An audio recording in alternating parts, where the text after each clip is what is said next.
To the Daily Objective. So delighted you're with us from all over the world. It's Jonathan Hoenig from capitalspig.com with you from, as they say, the news capital of the world, Chicago, Illinois today, with a really engaging program I know you're going to enjoy. I see people piling into the live chat. I see many Ayn Rand Center UK YouTube members there, Robert, Mark Moses, Robin Heenan, and that's a great way to support us, and we need your support. We are completely funded as an organization by you, our viewers, are part of our movement, part of our listenership and our readership and our viewership. So we need every euro, every pound, every shekel, every dollar, every day for Rosie Ginsburg to keep this mothership, as they say, going, keep it building. We've got new programming coming to you day after day. So take this opportunity to help us in a number of ways. Become a member, share the show right now, like the show, become a member of the Ayn Rand Center UK. And more than anything, well, I shouldn't say more than anything, but including that, hit us up on the super chat today if you think we're providing a value. And I've got as they say, a really great shoe for you today. It's not about shoes, but it is about fashion, I guess you could say. So I was asked if I wanted to talk about Trump and his documents. I said, how about anything but Trump and his documents? So we're gonna keep it classy here today with something that is philosophical and hopefully fun at the same time from the Ayn Rand Center UK, a movement of objectivists all over the world, experts, students of all levels of interest, learning about Ayn Rand's philosophy of objectivism, applying it to our own daily lives. And thank you, Marilyn, for the fairy godmother, as we say, from the Ayn Rand Center UK, already kicking us off. She loves the jacket. Well, I think it's pretty stylish, but Marilyn, we'll see. I know you're a member as well. We'll see what you think of some of the styles that are in fashion release today. Now, of course, I always want to give a disclaimer. This is not part of objectivism. You should all be reading objectivism, read the source materials of Miss Rand and Dr. Peikoff. This is not endorsed by either Miss Rand or obviously Dr. Peikoff, but we're going to, as I say, as we often do here at the Daily Objective, try to apply some of the principles we've learned from Miss Rand and Dr. Peikoff to the modern day. So today we're going to, in homage to the late, great Miss Joan Rivers, who was, as they say, the fashion police. This was her program. She was going to be the police of all fashion. So I'm going to bow to Miss Rivers, as they say, but I will also try to bring that spirit to today's topic, something a little bit different for us. And quoting from Miss Rand now, judge and prepare to be judged. I'm going to let my ensemble, my style, speak for itself today. I'm not on the chopping block today.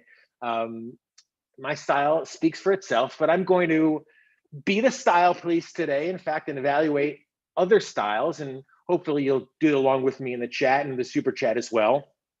Now, I do have some expertise in this. A lot of you might be saying, Hoenig's a clown, seen him on TV, but I actually been in the style game a long time. I used to consult with Mr. Blackwell back in the 80s. I know I'm name dropping there, but back in the 1990s, I was considered really in the Midwest and upper Midwest among the biggest style mavens of the day. Hi, I'm Jonathan Hoenig, and welcome to Jonathan Hoenig's World of Fashion. Today's topic, an important one at that, how to look cool and get the babes. Guys, let's be honest, women, like guys who look cool. That's where I come in. John Hoenig, Fashion Stallion. I will help you build an ensemble that is sure to help you to get the babes. So watch, sit back, get a beverage perhaps, take a few notes, and get ready to look cool. All right, so I have been doing this for a few years now. We're going on 30 years of really being obviously the tip of the sword of style. I'm going to also reference another very fashionable guy, someone you should also know, not only his fashion, but also his style, but more than anything, his mind, Dr. Leonard Peikoff. Dr. Peikoff is Ayn Rand's intellectual heir. He is her protege. He was her protege, and he, in my opinion, really synthesized objectivism, organized objectivism, and taught objectivism to all of us and so many other great scholars and thinkers that not only I appreciate, but that we bring you here on the Ayn Rand Center UK. I mean, I believe James Valiant worked with Dr. Peikoff on his book and started with him as well. So Dr. Peikoff, a very fashionable guy. Well, there was that one period. Now, we all, there was that one period. If you ever look at Dr. Peikoff over the years, and he's been a teacher for many, many years, there was that one period, I believe probably late 70s and early 80s, but we let him off the hook because, quoting The Simpsons now, that was the style at the time. So, I wouldn't want every shot of me over the years, but he was asked, and of course, all love to Dr. Peikoff, truly. He was asked a couple of years ago on his podcast, which you should also be listening to. There's so many great answers and great discussion on that podcast. He was asked a number of years ago, what is the purpose of clothing besides shielding against the elements? This is going back to August 9th of 2010. Definitely listen to the whole answer. But he, just to kind of sum it up, he said, self-love, it makes you feel good. You stress to yourself the things that you like about yourself. He says, it's a big statement. He's talking about clothing now. It's a big statement and an objective statement to others when you deal with them. These clothes express who I am and what I value. So my proposition to you today, and my belief, and I would like to present, is that today's popular fashion is nihilistic, it's malevolent, and it is what I would say, or I'll start by saying, is, quote, German. Now, I know we have a huge German viewership, but I'm kind of playing off that philosophical thinking of Germany and what I think probably we would think that the German philosophers brought to America, if you will, but the more stereotype, that cold, unromantic. And maybe I'll switch that, because I think for purposes of our term of evaluation aesthetics, unromantic is probably a more appropriate term. But my belief is this is today's popular fashion. It's nihilistic, it's malevolent, it's unromantic, it's sexless, ironically. And we're going to get into that a little bit today. We can only get into it, however, I'm going to just say this maybe once or twice, with the help of your super chats. We've seen Mary Aline, I see Robin Heenan, who's a member. We need to see some support for this original programming. Back in the day, I'm just going to say, you had to wait around months for like one tape of The Objectivist to be sent to you, and then you get with your friends and listen to it, and then go make notes and go home. We bring you 5 days plus a week of original programming for free from Objectivists from all over the globe. So hit us up in the super chat. Let Razi you appreciate the hard work he does to keep us on the air. This all came about for me because I picked up this copy of Chicago Magazine. What, you're not a subscriber?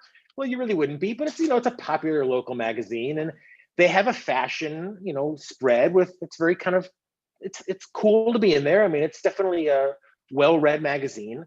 And I have to say, I was somewhat of aghast, if you will, what I saw as today's fashion. But the more I thought about it, I said, of course it's today's fashion, given today's culture.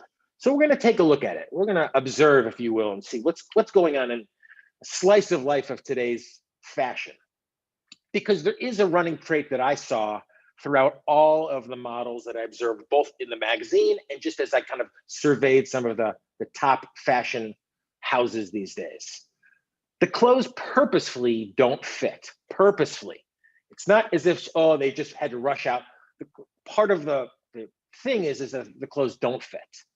The clothes obscure the human form. They don't hug it. They don't accentuate it. They don't present it. They purposefully obscure the human form. They don't fit. They obscure the human form.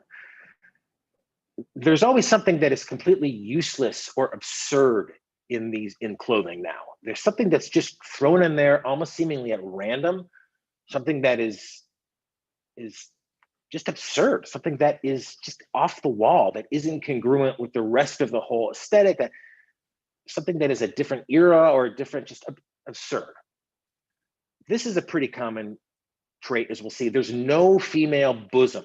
So there is no differentiation, in effect, between the male models and the female models. So you don't ever see a shape of a chest. You don't see a woman's shape of a bosom in any of these models. And every one of them, as you'll see, is completely disinterested, and completely bored. And maybe that's a good way to start, because it's kind of pretty obvious to see. And thank you, Free Trade, stepping up. Really appreciate that support. You're keeping us on the air, as they say. You're keeping these original, creative presentations of pop culture and culture, politics, special interest, and helping us apply it to objectivism, start a movement, be part of a movement. Marilyn says, in Catholic grade school, we had to wear uniforms. No one could express their tastes. I hated dark green for years afterwards. Well, Marilyn, when you see what the so-called kids are wearing now, and believe they're not being forced to, they're paying a lot of money to, you're gonna wish you could go back to that little schoolgirl uniform. But let's start in just how these models look, because that's these are presented to us, if you will, as an artistic. These are not candid shots. This is presented as an artistic statement. Now, that model to me is completely disinterested and bored. And if you say, oh no, she's smiling, think about the years and years of debate about, was the Mona Lisa smiling? And look at these two faces together. I mean, the Mona Lisa is certainly smiling. If this woman is not, if the Mona Lisa isn't smiling, this one. So I think the Mona Lisa is certainly smiling a little bit. This woman on the left is not. So she's disinterested. She's bored. She's checked out. She's not even. Now let's look at the fashion itself. And again, besides,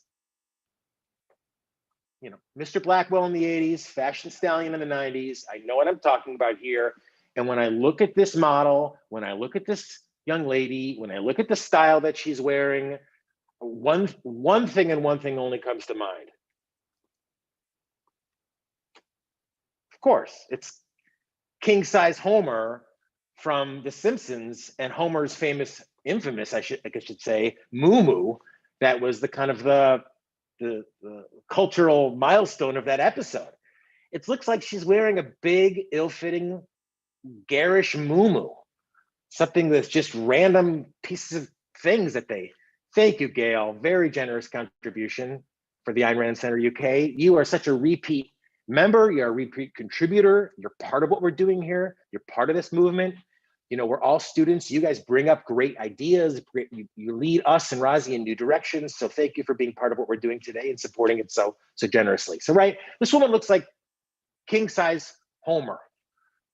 Or maybe you could say, maybe I'm dating myself a little bit, but Mrs. Roper from Three's Company, I mean, same thing. It's just a garish, ugly moo-moo, looks terrible, ill-fitting, distorts her form. Same old, same old. Now, I'll do a little bit of the historical context, kind of differentiation here as well. Marilyn says, the Mona Lisa is thinking about the night before. Well, this woman, they don't seem to be enjoying anything. They don't seem to be enjoying life. That's why I think that this clothing is malevolent. It's nihilistic, reflects today's culture. This is 2022, right? Take a look. This is hot in 2022. So I'm gonna now spin you back 30 years. We're gonna go back to 1992. And this is Naomi Campbell on the cover of W magazine, which is I don't know if it's still around, but which was a major women's fashion magazine of the time. And look at how all of those elements that I talked about as being present in 2022 are just the opposite in 1992. Naomi Campbell, her look is not disinterested and bored there. She's very active. Looks very powerful. She knows what she wants. She's posing for the camera. She's actively engaging. She's, as they say, making love to the camera, if you will. She's engaged with us. These clothes fit her purposefully. They accentuate her curves. They accentuate her femininity. You see her body, not in an explicit way, but they complement her body. You see a female bosom. Now, she doesn't have a huge bosom, but that doesn't matter. The point is that you can see this as being a woman very obviously. And it doesn't obscure her human form. As I said, it accentuates her human form. It celebrates her human form. And although I think I remember at the time, there was a sense of, well, what are these prints, this kind of crazy print? This is not a useless and absurd garment. I mean, she can go clubbing in this, she can do a stage show in this, she can go dancing in this, or, maybe aerobics in this. I don't know, this is not a completely useless piece of clothing. as is so much of what passes as fashion today. Here is Town and Country magazine, which is not like an alternative publication. This is completely mainstream. This is kind of high dollar. People read Town and Country. It's not, it's not so downscale. 10 androgynous and gender inclusive fashion brands to shop now.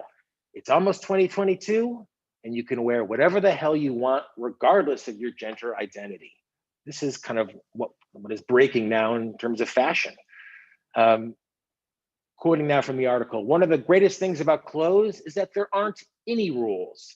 And this seems to be a major kind of thing he keeps coming back to, is that there is no rules, there is no difference between men and women, there is no pleasure or pain or even being awake or being asleep. You're always tuned out, you're always zoned out. So there isn't any rules to even being conscious, let alone being active and aware of your sexuality, celebrating your body. Again, quoting from the article, if a man puts a dress on, it won't burst into flames, it'll look good. And we're going to see a number of examples of that. The line between men's and women's fades from hazy to non-existence, again, quoting from the article. So there's no line to anything. Men and women, a dress and pants, the commonplace elements, though, as we see over and over again, and here's again from this article, completely useless and absurd. I mean, look at this woman, although, look, you can't really tell. Is that a woman or a man on the left? It's hard to tell. She's wearing two different ridiculous prints that it could be pajamas, and maybe just looks, the shoes are mismatched. It's just completely useless and absurd. The model to the right of that has no bosom at all. It looks like a skeletonic 14-year-old boy. The ladies to the right of that, those clothes purposely don't fit. And the woman to the right of that, again, it could be a woman or it could be a very tightly cropped man, a young boy, disinterested and bored. You see this over and over and over again. Thank you for being with us. We've got a lot of people watching, not as many thumbs up. So, this is the least you can do. You give this to like a parade going by, hey, so give me the thumbs up, and then give me $5 or $10 or $15 or $20 to keep this type of programming coming to you free of charge, day after day after day. So we'll go back to what's hot in the pages these days. Here's a model, and here's a piece of clothing that's for sale right now. And now, I'm not going to go through it every time, but like these, as they say, wait for it. You know that these elements that are going to be here doesn't fit. This cues the form, and this goes without saying from now on. So we won't have to go through it every time. That's just obligatory.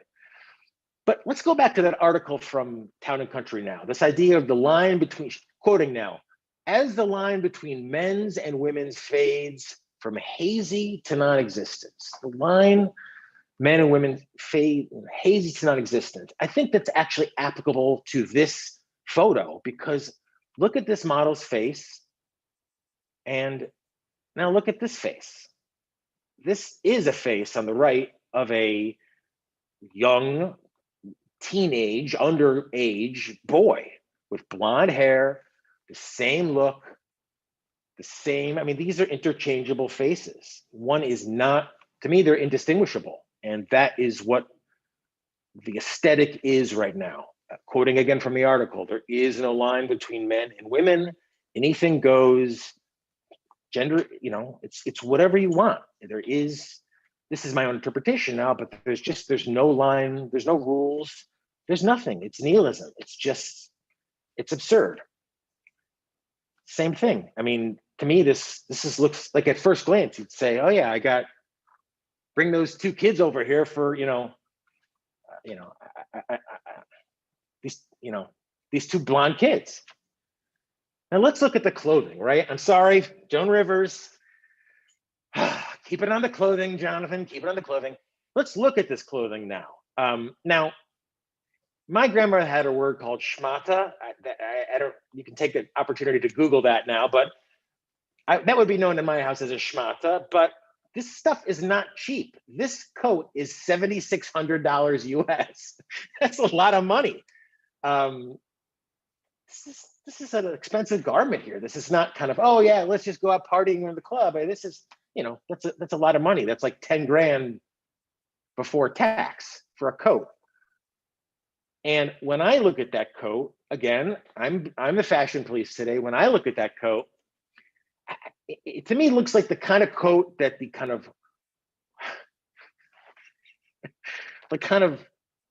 whorish older hookers wear, if you can see. This is like that kind of purposefully, I don't know if it's purposeful when they do it, but that's the aesthetic it seems that they're going here for. It's just kind of grubby, ugly, whorish, vulgar. That's what's hip. And this is from 17 magazine, just the last couple of weeks now, last couple of months. The headline, 18 stylish gender-neutral haircuts that embrace androgyny, because that is the value now. Androgyny is the value. That is what's sexy. That's what's cool. I mean, this is, we often say, where do kids learn this stuff, and why do they think what is good is good? This is what they're taught. They're taught as a value. And quoting from the article now, and I think this is explicit because it kind of, I think, starts to get into that moral promotion, if you will. Yes, remember the awful days when society dictated every choice people made about their fashion and beauty choices, citing BS rules like short hairs for boys and long hairs for girls? Quote, well, it's time to kick those harmful and oppressive ideas to the curb. There's that kind of, it's not even that these ideas were traditional or that they were accepted or that they were historic. They were oppressive. Why? Just because they existed? I don't know. You'd have to ask the editors of 17 magazine, but I never felt like, a Morris Day type jacket was oppressive to me. I felt like it kind of looked good. It accentuated the things I wanted to accentuate and hid the ones I wanted to hide. So let's look at some more common day fashion. And keep those generous super chats coming. We need them. You are keeping us going here and at the Ayn Rand Center UK. And you need us. We need them, as they say, to keep the lights on. Here's two more models from that same Chicago magazine spread. Now, look, it's a given now. I'm not going to waste your time. I'm not going to go over it again. Closed on fans, no femalisms, assertives. This is an order. This is a given now. You've heard it. This, to me, I want to stress that unromantic, sexless. I mean, these two models, to me, look exactly the same. They, at first glance, if you just look at this, they look to be basically interchangeable, basically the same gender, whatever that gender is. Kind of, it could go either way, I suppose. The model on the left, to me, when I look at her, she's probably, I'm guessing and I look at her style, I look what they're styling this young lady in, I think, well, she's probably, I don't know, probably in her late teens, she's 18, 19, 20. She's at the kind of prime of her, and what does she look like?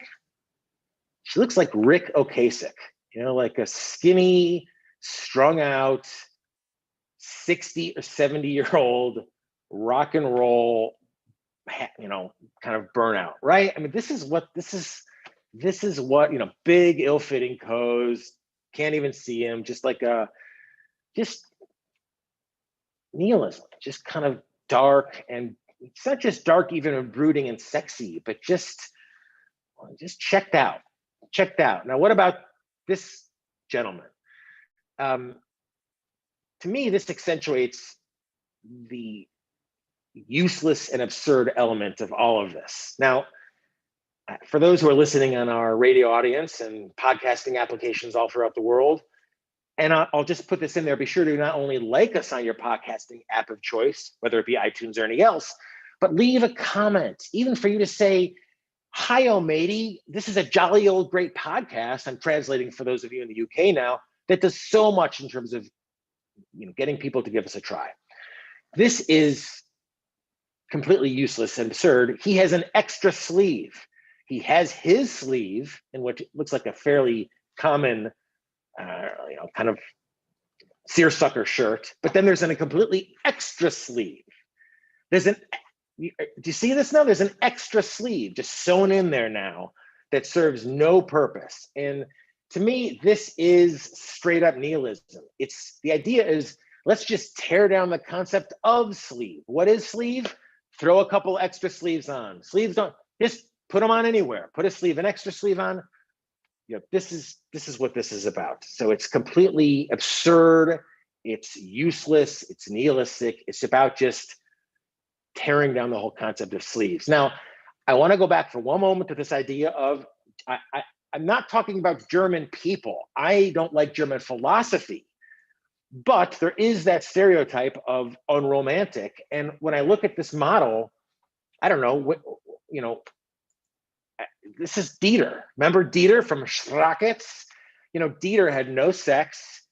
Dieter was just cold. He was, Google Dieter from Sprockets. Anyone over maybe, I think 40 might know what I'm talking about, but I can't say that's our audience, but you get the point. This is kind of a sexless, androgynous, soulless model. Why would you choose that?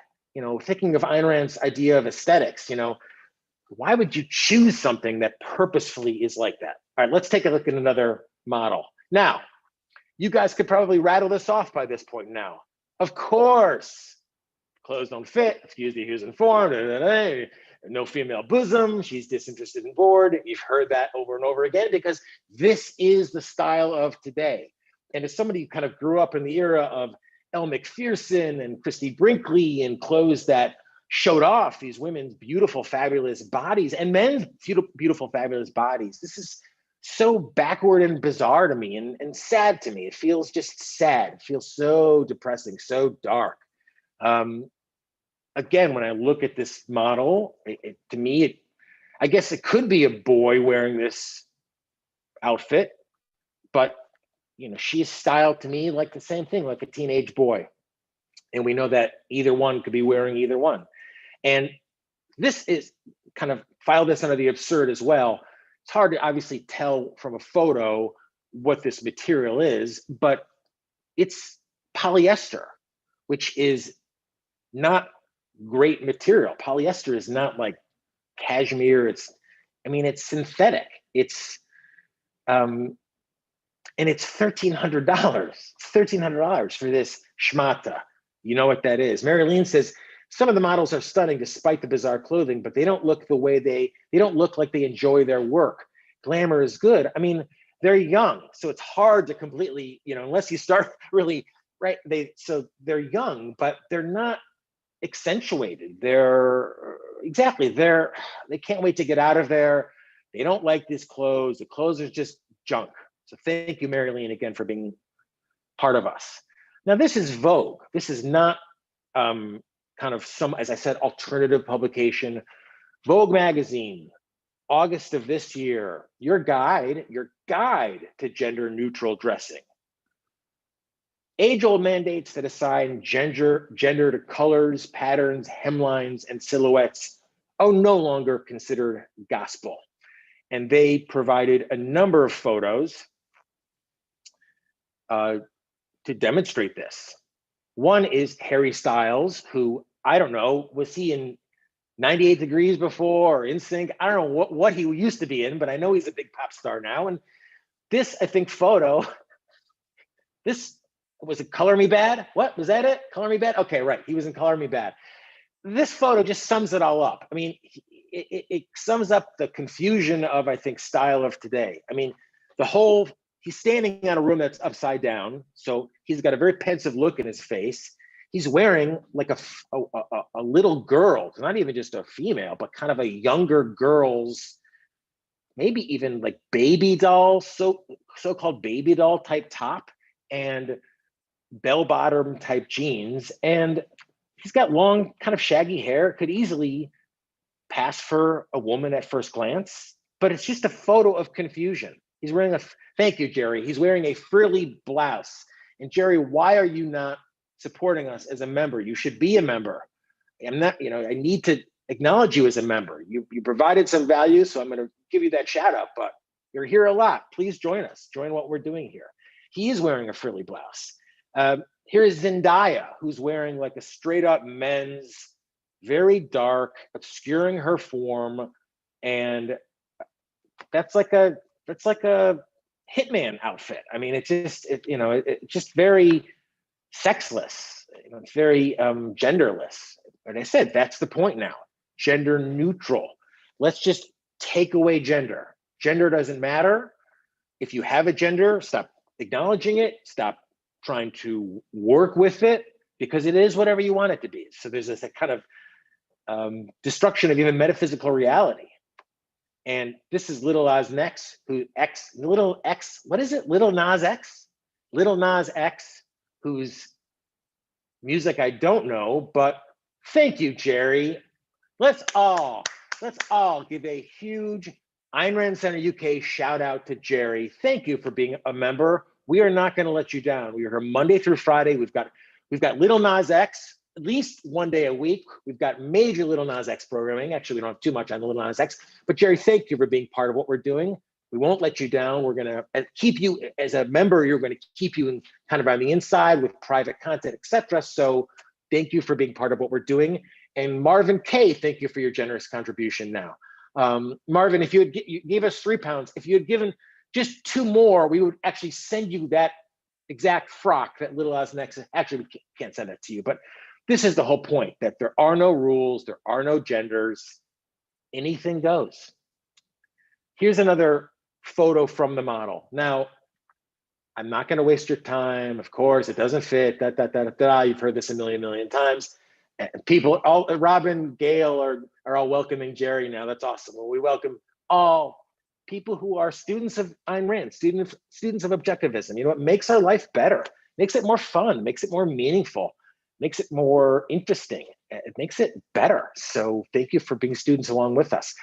When I thought of this, when I saw this shot, it made me think of Miss Rand's comment about femininity now. This is in her answer about a woman president. She says, a properly feminine woman does not treat men as if she were their pal, sister, mother, or leader. Now, of course, you want to go back and read this within the context of the whole quote, but when I look at this, I think they're just pals. I mean, these two models, one is a man, at least looks like it's a man, one looks like it's a woman, but they're presented as just pals. You know, they're wearing kind of interchangeable, soft clothing, and they're like gal pals, right? They're like Cara Delevingne and Michelle Rodriguez. They're like Kristen Stewart and Alicia Cargile. And I'm not talking about sex or sexuality at all. And I don't know if these people are in relationships or not. And I'm happy if they're in relationships. Not relationships. Just talking about the style. They're just presented as pals. And to me, that harkens back to something that Miss Rand talked about that is, in my opinion now, editorializing just completely not feminine at all. But of course, that's the point. This is from CNBC now of last year. It's even, of course, getting into retail because that's where the money is. Lines between men and women's fashion are blurring as more retailers embrace gender fluid style. And one of the brands, I suppose they highlighted in this article over at CNBC is a brand called Les Girls, Les Boys. Less Girls, Less Boys. I don't know how it's pronounced. LES, Less Girls, Less Boys. It was founded in 2017 as a gender fluid line that says it doesn't think about labels or definitions in clothing. Christopher says it's lay girls, lay boys. Okay, lay girls, lay boys. Thank you, Christopher. Lay girls, lay boys. They don't think about labels or definitions in clothing. So I went to their website to learn a little bit more about them. You know, I'm always looking for secret Santas and stocking stuffers. And this is their website. So, you know, and take a look at it now. I mean, take a look at some of the, you know, take a look at what they present as their artistic presentation of themselves, of this brand. Yeah, to me, it seems so unromantic. It seems so sexless. And obviously because all of the models look the same. I mean, they go back to everything I've been saying all evening here now. No shape, they're all unhappy. They all look bored. There's only two, if you look, that are actually even smiling. Only two of them are even smiling. Only two of these models out of a dozen.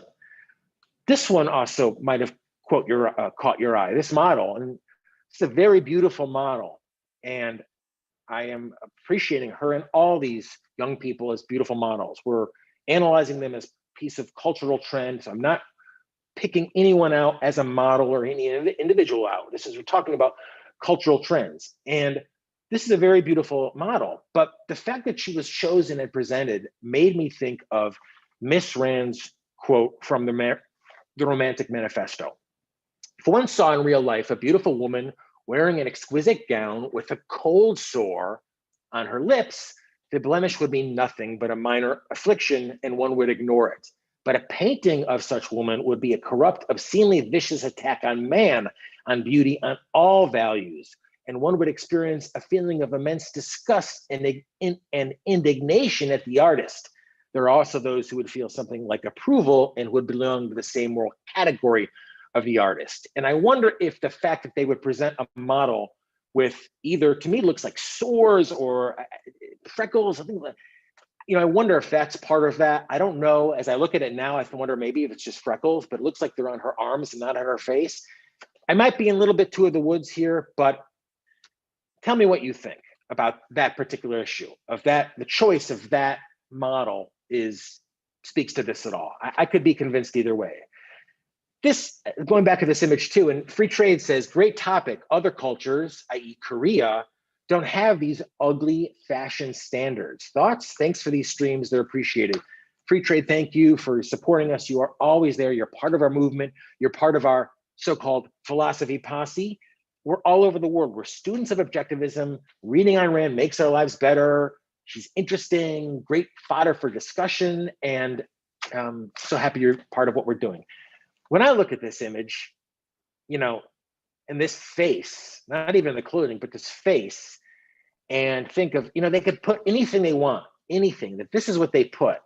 And I think, where have I seen this before? Why does this look so familiar to me? And if I just do a little manipulating, put a few of them out there, let's make them blue, turn them the other way now. Okay, where have I seen this now? Does anyone remember the 1984 ad, introduce the Macintosh? This is a cultural milestone. Does anyone remember this thing?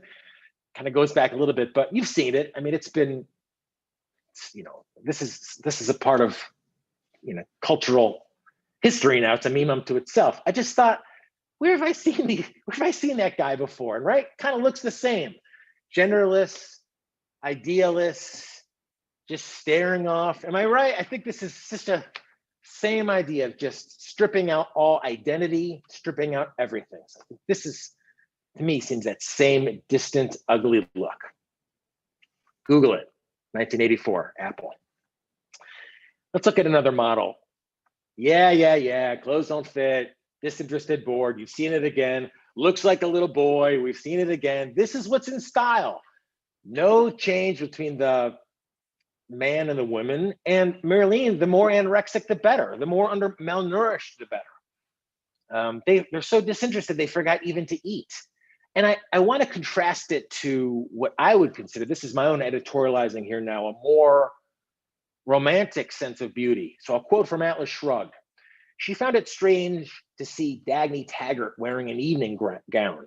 It was a black dress with a bodice that fell as a cape over one arm and shoulder, leaving the other bare. The naked shoulder was the gown's only ornament. Seeing her in her suits she wore, one never thought of Dagny Taggart's body. The black dress seemed excessively revealing because it was astonishing to discover that the lines of her shoulder were fragile and beautiful, and that the diamond band on the wrist of her naked arm gave her the most feminine of all aspects, the look of being chained. And to me, that's a very sexy description. That's a very sexy piece of language. It's this transition of Dagny as being thought of as a business. And now we're looking at her body and we're evaluating the beauty of her body. And I just wonder, which style does that more speak to? Well, now we're comparing that model with if you're a regular Daily Objective viewer, you know that I'm a fan of Anne Hathaway. What does that more speak to? Even the comment in terms of jewelry, the lines of her shoulder. Look at Anne Hathaway's shoulders. Were fragile and beautiful, and the diamond band on her wrist, in this case on Miss Hathaway's necklace, gave her the most feminine of aspects, the look of being chained. It's a very, I think, pretty feminine photo of Miss Hathaway as against the photo of, to me, which looks like a 14-year-old boy. You be the judge. Tell me in the super chat what you think. Tell me in the extra super chat what you think. Emmett asks, how does this compare with past gender bending, such as Bowie, Twiggy in the movie Victor Victoria? You know, I had some Bowie in this. This is good fodder for future discussion. I'm gonna get to this. I think there's acknowledgement of that. But there is acknowledgement of that. And I had a slide of Bowie who had the gender disfiguring makeup on, but he was still wearing a suit, kind of a well-fitting men's suit. Now it was a zany suit, it was more of a rock and roll suit, but it was seen as artistic. I don't think it was, is my opinion, as about tearing down the concept of gender or tearing down the concept of clothing. And, you know, I'll just stay here, keep looking at this photo of Anne Hathaway, because I just, you know, Anne, if you're out there, call me. Let's compare and contrast two different interpretations of the same model now. One is, let's say, the current style, the androgynous, genderless, sexless style, and the other is, I would say, a more romantic style. Bella Hadid on the left, you know, obscured, bosomless, shapeless. Bella Hadid on the right, powerful, her shape, her leg.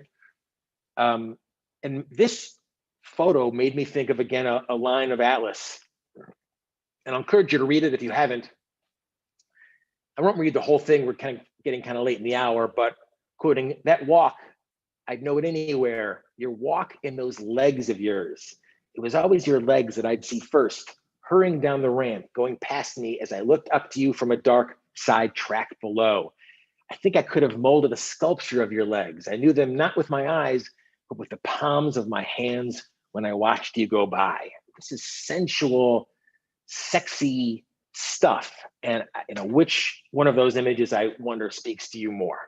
It speaks to you more, kind of contrasting some of what is popular androgyny now today. Is I'm going to throw one more in there because it was in the magazine and it just hits all the high notes once again.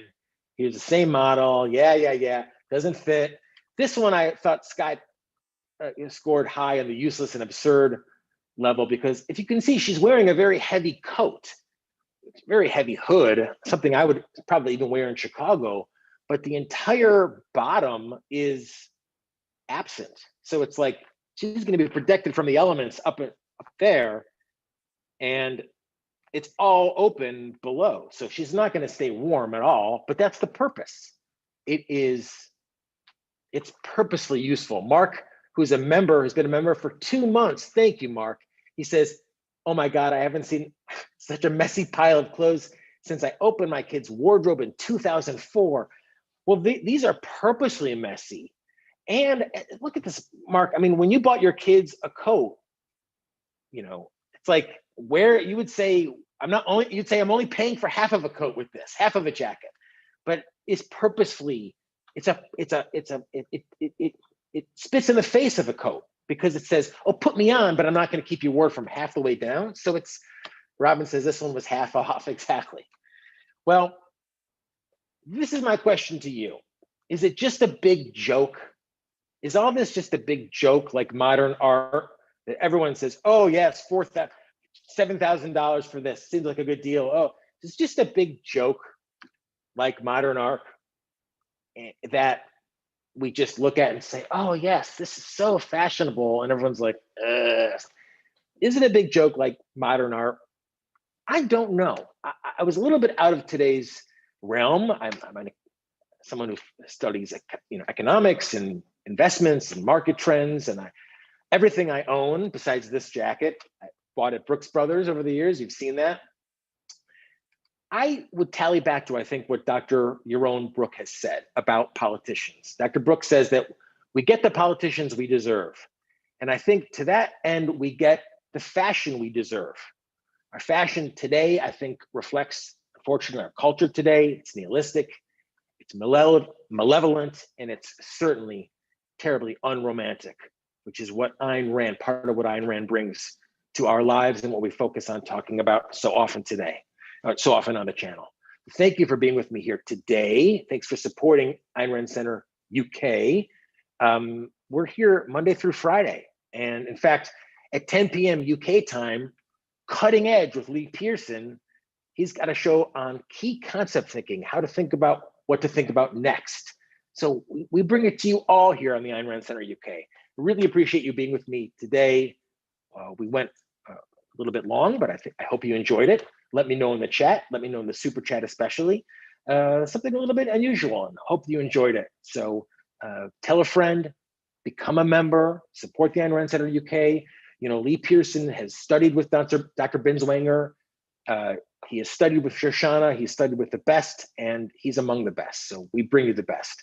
Thank you, Robin. Thank you, Jerry. Thank you, Mary Leen. All of our super chatters.